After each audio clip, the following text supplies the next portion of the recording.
வரலட்சுமி பூஜை செய்யணும் அப்படின்னு முடிவெடுத்துட்டாவே அதில் நமக்கு ஏகப்பட்ட சந்தேகங்களும் குழப்பங்களும் வர்றது இயல்பான ஒரு விஷயம்தான். இந்த வீடியோ முழுக்கவே பொதுவாக எல்லாருக்குமே வரக்கூடிய சந்தேகங்களுக்கான விடைகளை தான் நான் சொல்லியிருக்கேன். இந்த வீடியோவில் ஒரு 30 வகையான சந்தேகங்களுக்கான பதில் தான் பார்க்க போகிறோம். அதனால உங்களுக்கு ஏதாவது சந்தேகம் இருக்கு அப்படின்னா கூட இந்த வீடியோ மூலயமா உங்களுக்கு ஒரு தெளிவு கிடைச்சிரும். வரலட்சுமி பூஜையை பற்றி நம்ம சேனலில் பேச ஆரம்பிச்சதுல இருந்து இது வந்து 4வது வீடியோ. இதுக்கு முன்னாடி ஒரு 3 வீடியோ போட்டிருக்கேன். அதை நீங்க பார்க்கல அப்படின்னா கண்டிப்பா பாருங்க. அதுல நிறைய விஷயங்கள் வந்து ஷேர் பண்ணிருக்கேன். வரலட்சுமி பூஜைக்கு என்னென்ன பொருட்கள் எல்லாமே வாங்கணும், படம் வச்சு எளிமையா முதல் முறையா வரலட்சுமி பூஜை கும்பிடுறது எப்படி, கலசம் அமைச்சு அதுல வரலட்சுமி தாயாரை ஆவாகனம் பண்ணி எப்படி பூஜை பண்ணணும் அப்படிங்கறத பத்தி அந்த 3 வீடியோல நான் சொல்லியிருக்கேன். Welcome to my channel. நான் உங்க பிரியா. என் சேனலை சப்ஸ்கிரைப் பண்ணி தொடர்ந்து ஆதரவு கொடுத்துட்டு இருக்கேன். உங்க எல்லாருக்குமே ரொம்ப நன்றி. இனிமே சப்ஸ்கிரைப் பண்ண போறவங்களுக்கும் ரொம்ப ரொம்ப நன்றி. இப்போ நான் 1 by 1 சந்தேகங்களுக்கான விடையை பத்தி சொல்றேன். பொதுவா ஒரு பூஜைனாவே அம்மா வழி பழக்கமாக இருக்கும், இல்லனா மாமியார் வீட்டு சைடு பழக்கமா இருக்கும். அதை நம்ம தொடர்ச்சியா எடுத்து செஞ்சு பூஜையை நடத்திக்கிட்டு வருவோம். இந்த வரலட்சுமி நோன்பு 2 வீட்டு பக்கமுமே வழிமுறை இல்லை, வழிபாடு பண்ற பழக்கம் இல்லை. அப்போ நாங்க தொடர்ந்து எடுக்கலாமா, புதுசா எடுத்து செய்யலாமா அப்படின்ற கேள்வி இருக்கும். தாராளமா நீங்க புதுசா எடுத்து இந்த பூஜையை நடத்திக்கிட்டு வரலாம். நீங்க படம் வச்சு கும்பிட போறீங்க அப்படின்னா எந்த ஒரு ப்ரொசீஜரும் இல்லை. கலசம் வச்சு கும்பிடும் பொழுதுதான் உங்களையே நீங்க கேள்வி கேட்டுக்கணும். நம்ம கலசம் எடுக்க போறோம், தொடர்ந்து இந்த பூஜையை வருஷம் நம்ம தவறாம செய்வோமா அப்படிங்கறத நீங்க கேள்வி கேட்டுக்கிட்டு கலசம் வந்து எடுத்துக்கோங்க. கலசத்திற்கு கட்டக்கூடிய துணி வந்து புடவையா இருக்கட்டும், அது வந்து ரவிக்க துணியா இருக்கட்டும், பாவடையா இருக்கட்டும், எதுவா இருந்தாலும் புதுசா தான் எடுத்து போடணுமா அப்படின்னு ஒரு கேள்வி இருக்கும். நிச்சயமா நீங்க கலசத்துக்கு தாயாருக்கு புதுசான ஒரு புடவைய துணி வாங்கி தான் நீங்க தாயாருக்கு அலங்காரம் பண்ணணும். அப்படி கலசத்துக்கு போட்ட அந்த புடவையோ இல்ல ரவிக்கையோ என்ன பண்ணணும், தானம் கொடுக்கணுமா இல்லை நம்ம யூஸ் பண்ணலாமா அப்படின்னு ஒரு கேள்வி இருக்கும். கண்டிப்பாக நிச்சயமாக நம்ம வந்து யூஸ் பண்ணிக்கலாங்க. நம்ம வீட்டில் ஒரு மங்கள காரியம் செய்யும் பொழுதோ இல்லை வெள்ளிக்கிழமை நேரங்களிலோ அந்த புடவையை வந்து நீங்கள் கட்டிக்கலாம். தீட்டு நேரங்களில் தவிர்த்துடணும். வரலட்சுமி பூஜை அன்னைக்கு முதல் செலவாக நீங்கள் வந்து உங்கள் வீட்டு பக்கத்தில் இருக்கிற கடைகளுக்கு சென்று நீங்கள் வந்து கல்லுப்பு வாங்கிட்டு வாங்க. கல்லுப்பும் மஞ்சள் தூளும் உங்கள் கையால் பணம் கொடுத்து வாங்கி கொண்டு வந்து பூஜை அறையில் வைங்க.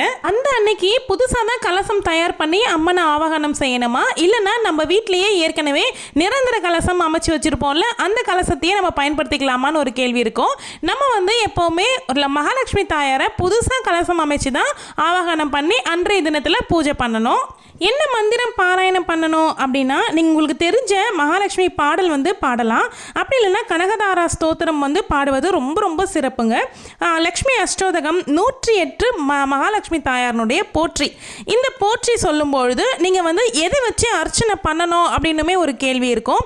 அரிசியில் அட்சதை கொண்டு தான் அர்ச்சனை பண்ணணுமான்னு ஒரு கேள்வி இருக்குது. நீங்கள் அப்படியும் பண்ணிக்கலாம். அப்படி இல்லைன்னா 5 ரூபாய் அல்லது 1 ரூபாய் நாணயங்கள் வந்து 108 எடுத்துக்கிட்டு அதை வச்சுமே அர்ச்சனை பண்ணிக்கலாம். அதையும் இல்லை அப்படின்னா குங்கும அர்ச்சனை செஞ்சுக்கலாம். இல்லைனா வெறும் பூக்கள் வச்சு கூட நீங்கள் 108 முறை பூக்கள் போட்டு போற்றி சொல்லி முடிச்சிடலாம். தாயாருக்கு நெய்வேத்தியம் உங்களால் என்னென்னலாம் பண்ண முடியுமோ அது எல்லாமே செஞ்சு படைக்கலாங்க. பூஜைக்கு ஒவ்வொரு வேலைக்குமே நெய்வேத்தியம் வைக்கிறது வந்து அவசியம்தான். பாயாசம், சர்க்கரை பொங்கல், மாதுளை பழம் இதெல்லாமே ரொம்ப சிறப்பு. பானகம் வந்து கண்டிப்பாக தயார் பண்ணி வச்சுக்கோங்க, அது ரொம்ப ரொம்ப விசேஷம். கலசம் வந்து எந்த திசையில் வைக்கணும் அப்படின்னு கேட்டிங்கன்னா கிழக்கு திசையில் பார்த்த மாதிரி வைக்கணும். அப்படி கிழக்கு திசை வந்து உங்களுக்கு அமையலை அப்படின்னா வடக்கு பார்த்த மாதிரி கூட வச்சுக்கலாம். பெரிய டவுட் என்னவா இருக்கும் அப்படின்னு கேட்டிங்கன்னா இந்த பீரியட்ஸ் காலம் தாங்க. பெண்களுக்கு வரக்கூடிய இயற்கையாக மாதவிடாய் சொல்வோம்ல, அதுதான். அந்த மாதிரி சமயத்தில் அந்த வெள்ளிக்கிழமையை விட்டுட்டு அதுக்கு அடுத்த வாரம் வெள்ளிக்கிழமை வந்து நீங்கள் தாயாரை தாராளமாக பூஜை பண்ணிக்கலாம். அதுவுமே பண்ண முடியல அப்படின்னா நீங்கள் நவராத்திரியில் ஏதாவது ஒரு வெள்ளிக்கிழமை கண்டிப்பாக வரும், அந்த ஒரு வெள்ளிக்கிழமையை தேர்ந்தெடுத்துக்கிட்டு நீங்கள் வந்து பூஜை வந்து தாராளமாக பண்ணலாங்க. இல்லை உங்களுக்கு வந்து அந்த வருடமே தவறி போகுது அப்படின்னா உங்களுக்கு தெரிஞ்சவங்க வீட்டில் யாராவது வரலட்சுமி நோன்பு எடுப்பாங்கல்ல, அவங்க வீட்டில் போயிட்டு நீங்கள் பூஜையில் கலந்துக்கலாம். நீங்கள் பூஜையில் கலந்துக்கும் பொழுது நீங்கள் அவங்களுக்கு ஏதாவது பூஜைக்கு தேவையான பொருட்கள் வந்து வாங்கிட்டு போய் லட்சுமி தாயாருக்கு கொடுத்துட்டு நீங்கள் அந்த பூஜையில் கலந்துக்கிட்டு நோன்பு கயிறு கட்டிக்கிட்டு வந்துட்டீங்க அப்படின்னா நீங்கள் உங்களுக்கு அந்த வருஷம் வந்து நீங்கள் தவற விட்டுட்டீங்க அப்படிங்கிற குறை தேவையில்லை. கணவரை இழந்தவங்க இந்த பூஜையை செய்யலாமா அப்படின்னு பெரும்பாலானோருக்கு ஒரு கேள்வி இருக்கு. தாராளமாக செய்யலாம், ஆனால் நீங்கள் தாம்பூலம் தான் கொடுக்கக்கூடாது. இன்னும் சில பேருக்கு கணவரை இழந்தவங்களை பூஜைக்கு அழைக்கலாமா அப்படின்னுமே சந்தேகம் இருக்கும். அப்படிலாம் எதுவுமே இல்லைங்க. பூஜைக்கு அழைக்கலாம். அவங்களுக்கு வந்து தாம்பூலம் கொடுக்கும் பொழுது மஞ்சள், குங்குமம், தாலி கயிறு, பூ இந்த மாதிரி விஷயங்கள் தவிர்த்துட்டு மற்றபடி வெற்றிலை பாக்கு, வாழைப்பழம், பழங்கள் இந்த மாதிரி வச்சு நீங்க வந்து கொடுக்கலாம். கட்டாயமா விரதம் இருந்தே ஆகணுமா, விரதம் இருந்து தான் இந்த பூஜையை செய்யணுமான்னு கேட்டிங்கன்னா, விரதம் இருந்து செஞ்சீங்க அப்படின்னா நல்ல பலன் இருக்கு. இல்லை எங்களால் முடியாது, பழக்கம் இல்லை அப்படின்னா நீங்கள் வந்து ஒரு வேளை மட்டுமாவது விரதமாக இருந்துக்கலாம். அதுவுமே முடியாது அப்படின்னா எந்த பிரச்சனையுமே இல்லை, சாப்பிட்டுக்கலாம். மாசமாக இருக்கிறவங்க இந்த பூஜை பண்ணலாமான்னு கேட்டிங்கன்னா, விரதம் இல்லாமல் உங்களால் பண்ண முடியும் அப்படின்னா நீங்கள் பண்ணலாம். நீங்கள் ரொம்ப டயர்டாக ஃபீல் பண்ணுறீங்க அப்படின்னா சிம்பிளாக வெள்ளிக்கிழமைகளில் எப்படி நீங்கள் வழிபாடு பண்ணுவீங்களோ அந்த அன்னைக்கு அதே மாதிரி நீங்கள் வழிபாடு பண்ணால் கூட அந்த பலன் வந்து உங்களுக்கு நிச்சயமாக கிடைக்கும். அந்த கலச தேங்காயை என்ன பண்ணணும் அப்படின்ற கேள்விக்கான பதில் தான், அந்த கலச தேங்காயில் இனிப்பு வகையாக ஏதாவது செஞ்சு சாப்பிட்டுக்கலாம். அப்படி இல்லை அப்படின்னா கலச தேங்காயை உடைச்சி தேங்காயாவே நம்ம சாப்பிட்டு முடிச்சிடலாம். அந்த கலச தண்ணீரை வந்து நம்ம வீடு முழுக்க நல்லா தெளிச்சிட்டு நம்மளுடைய செடிகளில் கொட்டிடலாம்.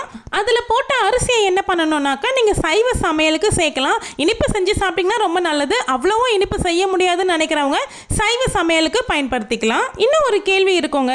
ஆடி 18 ஆடி பெருக்குன்னு சொல்லுவோம் பார்த்தீங்களா, அன்னைக்கு மாங்கல்ய கயிறு வந்து மாற்றத்துக்கு தவறிட்டோம், மறந்துட்டோம், இல்லைன்னா வெளியூரில் இருக்கோம் அப்படின்றவங்க இந்த வரலட்சுமி நோன்பு அன்னைக்கு மாற்றிக்கலாமா அப்படின்னு ஒரு கேள்வி இருக்குது. தாராளமாக மாற்றிக்கலாங்க. அன்னைக்கு பூஜை ஆரம்பிக்கிறதுக்கு முன்னாடி இருக்கிற ஒரு நல்ல நேரமாக பார்த்து நீங்கள் மாங்கல்ய கயிறு மாற்றிக்கலாம். இன்னொரு முக்கியமான விஷயம் என்ன அப்படின்னு பார்த்தீங்கன்னா, நீங்கள் வீட்டுக்கு அழைக்கக்கூடிய சுமங்கலிகள் யாராக இருந்தாலும் கூட நீங்கள் அவங்கள ஒரு முகம் சுழிக்கிற மாதிரி ஒரு காரியம் வந்து நீங்கள் அந்த அன்னைக்கு செஞ்சிடவே கூடாதுங்க. அந்த அன்னைக்கு இல்லைங்க, எப்போவுமே நம்ம வீட்டுக்கு வரக்கூடிய சுமங்கலிகள் வந்து மனம் நோகிற மாதிரி நம்ம நடந்துக்க கூடாது. அப்புறம் அவங்களுக்கு கொடுக்கக்கூடிய தாம்பூலம் வந்து எல்லா தாம்பூலமும் ஒரே மாதிரி இருக்க மாதிரி பார்த்துக்கோங்க. ஒருத்தருக்கு ஒரு மாதிரி தாம்பூலம் வந்து கொடுக்கவே கூடாது. நீங்கள் வந்து அம்மனுக்கு வச்சு தாம்பூலம் கொடுக்குறீங்க அப்படின்றதுனால எல்லா தாம்பூலமும் ஒரே மாதிரி தாங்க இருக்கணும். சிலருக்கு வந்து எங்களால் வீட்டுக்கு அழைச்சி தாம்பூலம் கொடுக்க முடியாது, நாங்கள் வீட்டில் வச்சு கும்பிட்டுட்டு கோவிலில் போய் கொடுக்கலாமா அப்படின்ற கேள்வியுமே இருக்கும். தாராளமாக கொடுக்கலாங்க. உங்கள் வீட்டில் குழந்தை பிறந்திருக்கு, பிறப்பு தீட்டு இருக்கு அப்படின்னு நினைக்கிறீங்கன்னா 30 நாள் கணக்கு வச்சுக்கோங்க. அந்த 30 நாள் கழிஞ்சிருச்சு அப்படின்னா நீங்கள் இந்த வரலட்சுமி நோன்பை தாராளமாக எடுத்து பண்ணலாம். அடுத்தது, குடும்பத்தில் யாராவது ஒருத்தவங்க தவறிட்டாங்க, இந்த பூஜையை செய்யணும், எப்படி செய்யலாம், எத்தனை நாள் இதுக்கு கணக்கு அப்படின்னு கேட்டிங்கன்னா, தாய் வழியில் யாராவது இறந்துருந்தாங்க அப்படின்னா 3 நாள் கணக்குங்க. 3 நாள் முடிஞ்சிருச்சு அப்படின்னா நீங்கள் இந்த பூஜையை தாராளமாக பண்ணிக்கலாம். கணவர் வீட்டு பக்கம் யாராவது தவறியிருக்காங்க, அவங்க உங்களுக்கு பங்காளி வழியில் வருது அப்படின்னா அதுக்கு வந்து கண்டிப்பாக 1 வருடத்துக்கு நீங்கள் வந்து கலசம் அமைச்சு பூஜை பண்ண முடியாது.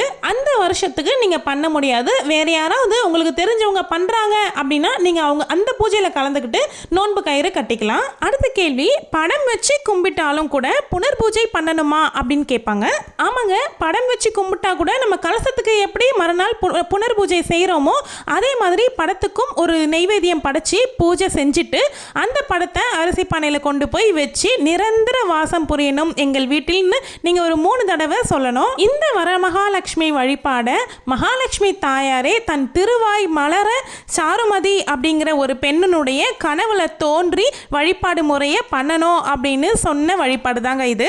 அப்போ பார்த்துக்கோங்க, தாயாரே சொன்ன வழிபாடு முறையை நம்ம கடைப்பிடிக்கும் பொழுது எந்த அளவுக்கு அதீத பலன் நமக்கு கிடைக்கும் அப்படின்னு பாருங்க. எல்லாரும் பண்றாங்க அதனால நானும் பண்ண போறேன் அப்படிங்கிறது இல்லாம தாயார் மேல முழு அன்போட நல்ல உள்ளத்தோட வஞ்சகம், போட்டி, பொறாமை, கெட்ட எண்ணம் இது எல்லாமே இல்லாம நல்ல உள்ளத்தோட நல்ல தூய அன்போட நீங்க லக்ஷ்மி தாயாரை வழிபட்டீங்கன்னா நல்ல பலன் உங்களுக்கு கிடைக்குங்க. இது வரைக்கும் நான் சொன்னதுல இருந்து உங்களுடைய சந்தேகங்களும் தெளிவாகிருக்கும் அப்படின்னு நம்புறேன். இதை தவிர உங்களுக்கு வேற ஏதோ சந்தேகம் இருக்கு அப்படின்னாலும் கமெண்ட்ல கமெண்ட் பண்ணுங்க. நான் கண்டிப்பா அடுத்தடுத்து போடுற வீடியோல அந்த சந்தேகங்களுக்கு எனக்கு தெரிஞ்ச அளவுக்கு பதில் சொல்றேன். வரலட்சுமி பூஜையினுடைய விரத முறைகளுக்காகவே ஒரு பிளேலிஸ்டை கிரியேட் பண்ணியிருக்கேன். அதுல நிறைய வீடியோஸ் போட்டிருக்கேன். அதுலயுமே உங்க சந்தேகங்களுக்கான விடை இருக்கும். இதுக்கு முன்னாடி போட்ட 3 வீடியோட லிங்க்குமே நான் எண்ட் ஸ்கிரீன்ல கொடுக்குறேன். தேவைப்படுறவங்க செக் பண்ணி பார்த்துக்கோங்க. இந்த வருட வரலட்சுமி பூஜையை நம்ம எல்லாருமே படிச்சு அனைத்து நலன்களும் வரன்களும் பெற்று நம்ம எல்லாருக்குமே மகாலட்சுமி தாயாருடைய அருளாசி கிடைக்கணும் அப்படின்னு நானுமே வேண்டிக்கிறேன். இந்த வீடியோ பிடிச்சிருந்தா லைக் பண்ணிக்கோங்க. லைக் பண்ணும்போது ஹைப்ன்ற ஆப்ஷன் வந்தால் ஹைப் பாயிண்ட்ஸை கொடுங்க. தேங்க்யூ.